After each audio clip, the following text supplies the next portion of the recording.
Hello friends, पूजा Sangwan physics classes में आप सभी का स्वागत है। आज से मैंने अपना चैनल स्टार्ट किया है। मैं 11th और 12th की फिजिक्स पढ़ाऊंगी।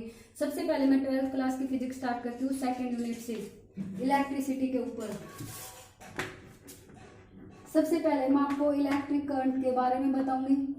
जो इलेक्ट्रिक करंट होता है वो क्या होता है? The flow of electric charge, the flow of electric charge through any cross section, any cross section, through any cross section of a conductor, of a conductor. इसका मतलब है जैसे हमने कोई भी कंडक्टर ले लिया, उसमें से हम चार्ज, कोई भी चार्ज, क्या वो चार्ज फ्लो करवा रहे हैं, क्या वो चार्ज फ्लो करवा रहे हैं, और टी टाइम पीरियड के बाद यहाँ पे जो टोटल करंट हो जाएगा, जो टोटल करंट होगा वो हो जाएगा क्या वो अपॉन में टी। इस क्या का मतलब होता है total charge, total charge flow, कितना चार्ज फ्लो होगा। टी का मतलब होता है यहाँ पर टाइम पीरियड, मतलब कितने टाइम पीरियड में कितना चार्ज फ्लो हुआ किसी भी क्रॉस सेक्शन में से। अगर हम इसकी सेकंड डेफिनेशन देखें तो हम ये भी कह सकते हैं वो amount of electric charge, the amount of electric charge, the amount of electric charge, electric charge through any cross section, the amount of electric charge flow through any cross section of a conductor per unit time। इसका मतलब होता है वो amount of electric charge, मतलब कितना amount electric charge का flow हो रहा है किसी भी क्रॉस सेक्शन में से, कोई भी कंडक्टर, उसमें से कितना अमाउंट इलेक्ट्रिक चार्ज फ्लो हो रहा है पर यूनिट टाइम, मतलब इतने टाइम पीरियड में इतना चार्ज फ्लो हो रहा है। वो क्या होता है? इलेक्ट्रिक करंट के बारे में बताते हैं। जो इलेक्ट्रिक करंट होता है, इसकी जो एसआई यूनिट होती है इलेक्ट्रिक करंट की, वो होती है एम्पियर। और जिस डिवाइस से इलेक्ट्रिक करंट को मेजरमेंट किया जाता है, मेजरमेंट डिवाइस, जो इलेक्ट्रिक करंट को जो मेजरमेंट डिवाइस होता है, मेजरमेंट डिवाइस जो इलेक्ट्रिक करंट का होता है वो होता है एमीटर। अब हमें ये पता होना चाहिए एमीटर आया कहाँ से। एमीटर आया ये एम्पियर से। ये क्या होता है? करंट की यूनिट थी ना, वही से इसको हम ये कह सकते हैं एम्पियर का मीटर। ये क्या होता है? इसका डिवाइस होता है मेजरमेंट का, जो इलेक्ट्रिक करंट को मेजर करके बताता है। उसके बाद हम कह सकते हैं जो इलेक्ट्रिक करंट होता है, इलेक्ट्रिक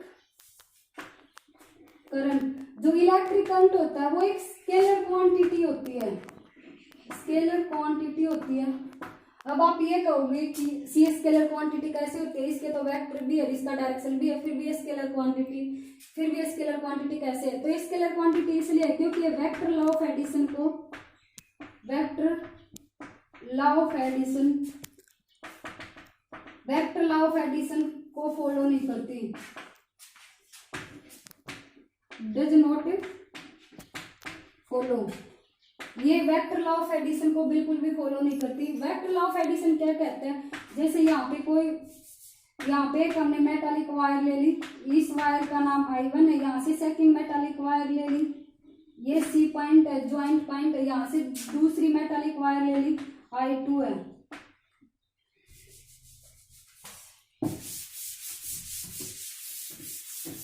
हम ऐसे कह सकते हैं, यहाँ पे एक मेटालिक वायर ले ली जिसमें 2 एम्पियर करंट फ्लो कर रहा है। ये पॉइंट क्या हो गया? इसका कॉमन पॉइंट हो गया। सेकंड क्या है?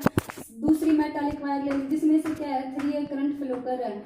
ये सभी क्या है? एक जंक्शन बन रहे हैं। इस पॉइंट के ऊपर तीनों के तीनों करंट मिल रहे हैं। थर्ड कोई भी मेटालिक वायर ले लिए, ए ले लिए, बी ले लिए, सी मेटालिक वायर, इसमें से क्या है? करंट फ्लो कर रहा है।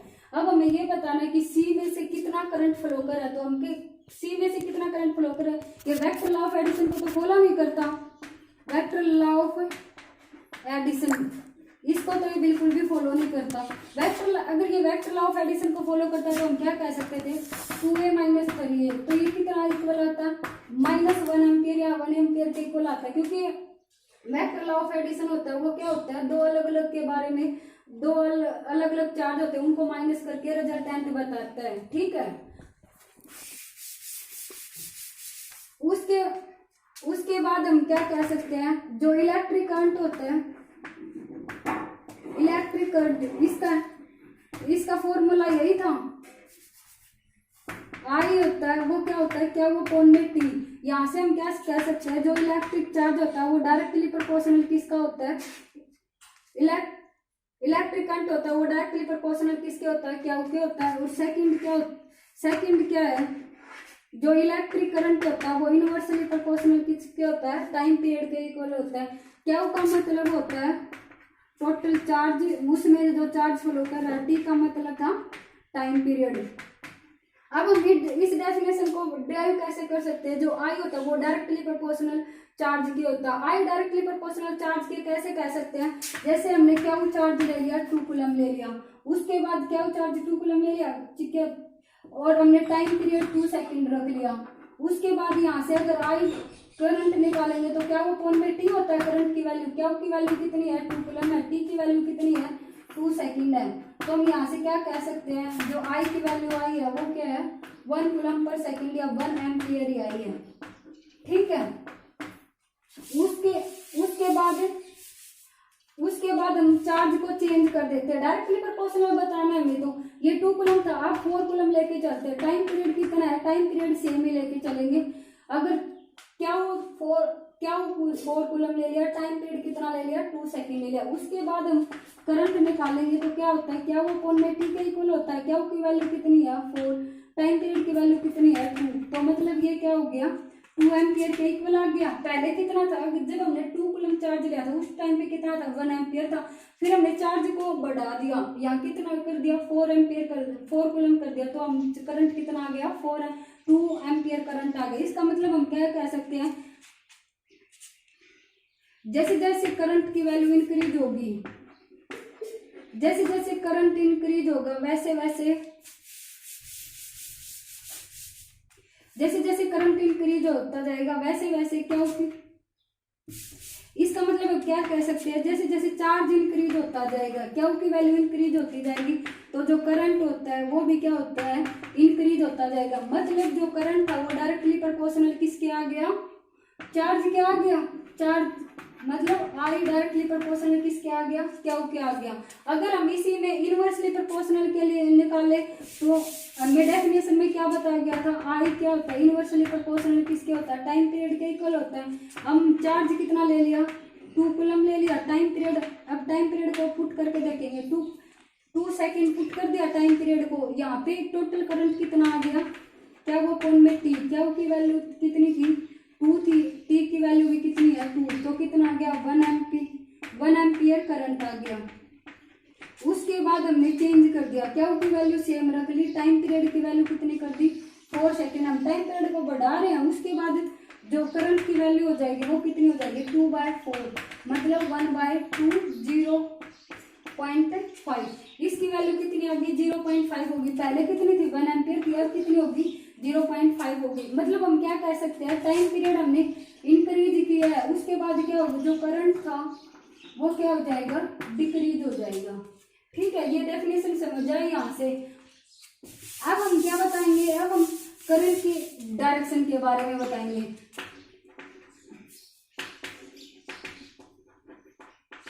डायरेक्शन ऑफ करंट, करंट की डायरेक्शन क्या होती है, करंट, ये कोई भी हमने सर्किट ले लिया, ये सर्किट है, यहाँ पे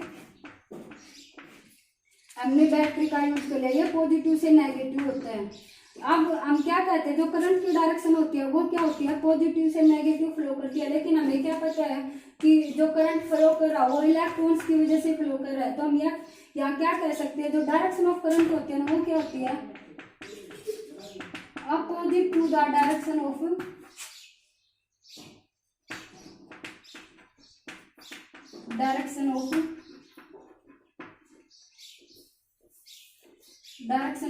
इलेक्ट्रॉन। जो इलेक्ट्रॉन होता है उसकी अपोजिट डायरेक्शन के बारे में बताते हैं। हम ये कह सकते हैं कि जो करंट फ्लो करता है वो positive direction to negative direction flow करता है, positive direction to negative direction flow करेगा, ठीक है। उसके बाद हम क्या पढ़ेंगे, उसके बाद हम इलेक्ट्रिक करंट के कितने टाइप्स होते हैं, इलेक्ट्रिक करंट कितने टाइप्स का होता है, इलेक्ट्रिक करंट के बारे में पढ़ेंगे। Types of electric current, electric current इसके टाइप्स पढ़ेंगे। तो कितने टाइप्स का होता है इलेक्ट्रिक करंट? वैसे नॉर्मली देखा जाए तो एसी, सेकंड क्या होता है डीसी। एसी का मतलब होता है alternating current, ALTERNATING, alternating current. Second DC का मतलब होता है डायरेक्ट करंट, डायरेक्ट करंट। इसके 2 टाइप्स होते हैं, लेकिन हम डीसी को अगर ड्राइव करें तो डीसी भी 2 टाइप का होता है अलग अलग से। एक होता है STAD डायरेक्ट करंट, सेकंड होता है वेरिएबल करंट, वेरिएबल करंट। अब हम एसी को डिफाइन करेंगे और डीसी को डिफाइन करेंगे। एसी को डिफाइन करेंगे तो अल्टरनेटिंग करंट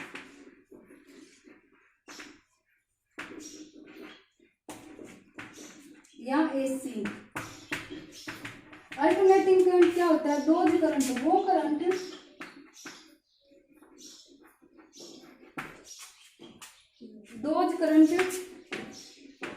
वुज मैग्नीट्यूड, जिसका जो मैग्नीट्यूड है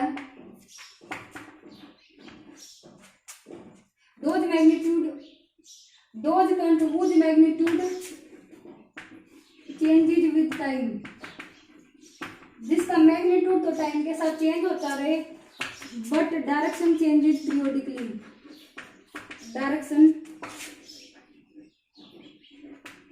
चेंजेस पीरियोडिकली।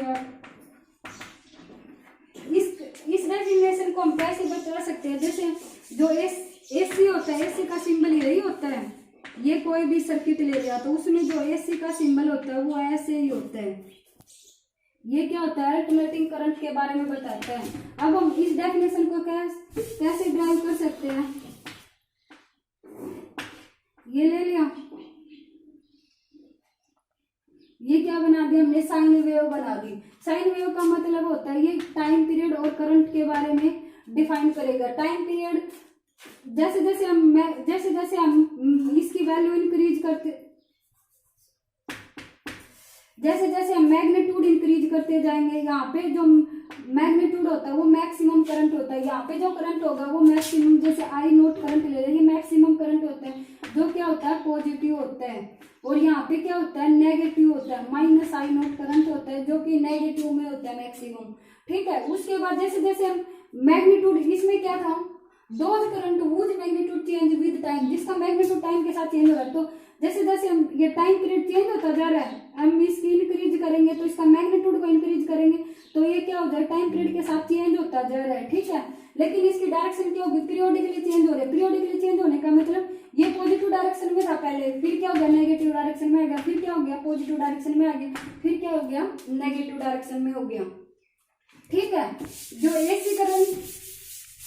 एसी करंट होता है वो क्या होता है? घर में सप्लाई किया जाता है। हमारे घर में जो वोल्टेज होती है, घर में जो वोल्टेज आती है वो 220 वोल्ट होती है। और जो अगर फ्रीक्वेंसी के अकॉर्डिंग देखें तो कितनी होती है? 50 हर्ट्ज होती है। 50 हर्ट्ज का मतलब होता है ये क्या होता है? 50 टाइम्स साइकिल पोलरिटी चेंज करता है साइकिल की, 50 times positive and 50 times negative. 50 times एक सेकंड में क्या करेगा? 50 टाइम्स पोलरिटी चेंज करेगा, खुद की पोलरिटी चेंज करेगा। तो 50 टाइम्स पॉजिटिव 50 टाइम्स नेगेटिव सिर्फ एक ही सेकंड में। ठीक है, और अल्टरनेटिंग करंट होता है उसका सबसे बड़ा फायदा ये है कि अल्टरनेटिंग हम ट्रांसफार्मर की मदद से अल्टरनेटिंग करंट को कम या ज्यादा भी कर सकते हैं, कम या ज्यादा कर सकते हैं। और अल्टरनेटिंग करंट को हम दूर तक मेटालिक वायर, कोई भी वायर की वजह से हम क्या कर सकते हैं? दूर तक सप्लाई कर सकते हैं। अल्टरनेटिंग करंट को हम कैसे कर सकते हैं? Never store. अल्टरनेटिंग करंट को हम कभी भी स्टोर नहीं कर सकते किसी भी बैटरी में। अब आप ये कहोगे कि लाइट आती है तो इन्वर्टर मतलब बैटरी चार्ज, इन्वर्टर की बैटरी चार्ज होती है। जो बैटरी होती है, जो इन्वर्टर की बैटरी होती है वो क्या होती है? उसमें डीसी करंट होता है, मतलब जो बैटरी होता है उसमें डायरेक्ट करंट होता है। जो इन्वर्टर होता है इन्वर्टर होता है उसमें क्या होता है, इन्वर्टर होता है वो क्या करता है एसी टू डीसी या डीसी टू एसी, मतलब एसी को वो डीसी में चेंज कर देता है और डीसी को वो एसी में चेंज कर देता है। जब घर में लाइट आती है उस टाइम पे घर में लाइट आती है उस टाइम पे क्या होता है, इन्वर्टर चार्ज होने लग जाता है लाइट आते ही, मतलब जो लाइट आ रही है वो तो क्या है एसी है। जब यहाँ से वायर है इसमें से क्या है एसी करंट आ रहा है, एसी करंट आ रहा है, ये इन्वर्टर कनेक्ट है, ये क्या है बैटरी कनेक्ट कर रखी है। एसी ये क्या हो गया एसी करंट क्या होगा इन्वर्टर के पास आएगा, ये क्या है इन्वर्टर है, ये क्या ले लिया इन्वर्टर की बैटरी ले ली, ठीक है। एसी क्या हो एसी करंट आएगा, घर में लाइट आती है वो एसी में ही आती है, एसी करंट इन्वर्टर के पास जाएगा, इन्वर्टर क्या करेगा बैटरी को चार्ज करने के लिए इस एसी को वो क्या करेगा डीसी में चेंज कर देगा ताकि बैटरी चार्ज होने लग जाए। एसी को डीसी में चेंज कर दिया। अब अचानक से मान के चलो अचानक से लाइट चली जाती है, लाइट जाने के बाद क्या होता है ये बैटरी थी, ये क्या था इन्वर्टर। अब लाइट जाने के बाद एक दूसरे से कनेक्ट है, यहाँ से क्या था एसी था, लाइट चली जाएगी, लाइट जाने के बाद क्या होता है जो बैटरी होती है ना वो बैटरी क्या करती है उसके पास उसके पास करंट स्टोर होता है, तो बैटरी इन्वर्टर के पास करंट भेजती है, जो इन्वर्टर होता है वो क्या करता है डीसी को एसी में चेंज कर देता है और जो घर में जितने भी इंस्ट्रूमेंट लगा रखे हैं लाइट फैन वगैरह वो क्या होता है ऑन हो जाते हैं, ठीक है। अब हम क्या पढ़ेंगे डीसी पढ़ेंगे। डीसी का मतलब क्या था डायरेक्ट करंट। डायरेक्ट करंट का मतलब होता है वो current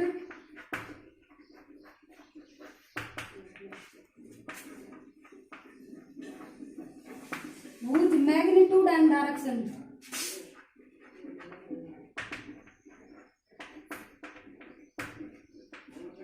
does not change with time। मतलब हम क्या कह सकते हैं डीसी वो होता है जिसका मैग्नीट्यूड और डायरेक्शन टाइम पीरियड के साथ चेंज न हो। जैसे ये क्या ले लिया ये डीसी होता है, ये स्टेडी करंट के लिए होता है STADY। स्टेडी का मतलब होता है यूनिफॉर्मली, ठीक है। इसमें क्या होता है एक स्ट्रेट लाइन मिलती है, स्ट्रेट लाइन का मतलब जैसे ये टाइम पीरियड ले लिया, ये क्या ले लिया करंट ले लिया, यहाँ पे मान लो 5 एम्पियर करंट है तो ये क्या रहेगा टाइम पीरियड बढ़ता जाएगा तो ये क्या सेम रहता जाएगा, मतलब मैग्नीट्यूड क्या होगा चेंज नहीं होगा टाइम पीरियड के साथ, और इसकी डायरेक्शन भी चेंज नहीं होगा। डायरेक्शन चेंज होने का मतलब क्या होता है ये पॉजिटिव डायरेक्शन है तो पॉजिटिव में ही रहेगा, इसकी डायरेक्शन क्या होगी चेंज नहीं होगी, ठीक है। ये तो था डीसी स्टडी के लिए। अब हम सेकंड क्या करते हैं वेरिएबल के लिए पढ़ते हैं। वेरिएबल के केस में क्या होता है वेरिएबल क्या होता है रोज करंट वो करंट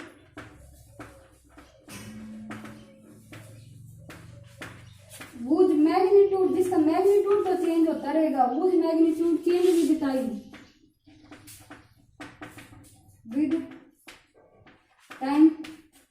बट जिसकी डायरेक्शन होती है वो क्या होती है but direction does not change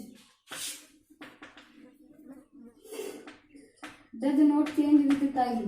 हम क्या कह सकते हैं कि वेरिएबल करंट वो होता है जिसका मैग्नीट्यूड तो चेंज होता रहेगा टाइम के साथ, बट डायरेक्शन क्या होगी इसकी डायरेक्शन क्या होगी चेंज नहीं होगी। इसका जो ग्राफ आएगा वो ग्राफ ऐसे भी हो सकता है ऐसे भी हो सकता है, वो ग्राफ ऐसे भी हो सकता है। मतलब क्या हो टाइम पीरियड के साथ मैग्नीट्यूड तो चेंज होता जा रहा है बट क्या है इसकी डायरेक्शन पॉजिटिव में तो पॉजिटिव में रहेगी, नेगेटिव में तो नेगेटिव में ही रहेगी। जो एसी करंट होता है वो तो हमारे घर में फैंस और वॉशिंग मशीन मतलब हर जगह हमारे घर में क्या है एसी करंट है। और जो डीसी करंट होता है वो क्या होता है बैटरी में मिलेगा, सेल्स में मिलेगा, चार्जर में मिलेगा, चार्जर वगैरह में वहाँ क्या होता है वहाँ डीसी करंट होता है, ठीक है। आज के लिए इतना ही काफी है, धन्यवाद।